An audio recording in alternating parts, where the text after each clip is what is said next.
बाबु 6:35 भइसक्यो हेर तिमी 6:30 बजे आइपुग्नु पर्ने 5 मिनट ढिलो भइसक्यो अब तिमी बाहिरै बस अब तिमी कलेजमा छिर्न पाउँदैनौ अब बाहिरै बस ल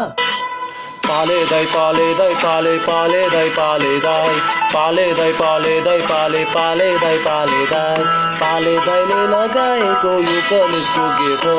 पाले दाइले लगाएको यो कलेजको गेट हो 5 मिनेट ढिलो हुँदा नि जाँदिन भित्र किन जान्न भित्र भित्र जान्छु म त फिल्म हेर्न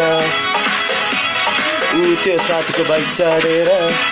त्यस्तो होइन नि बाबु हामीले छिराउनु नदिनु मन नभएर कहाँ छिराउनु नदिएको हो त डिआई सरले कोअर्डिनेटर सरले त्यस्तै भन्नुभएको छ त्यहाँ डिआई सरले भन्नुभएको छ क्या डिआईले भनेको छ क्या हामीलाई छिराउनु नदियो भनेर अब ढिलो भयो भने के गर्नु त बाबु अब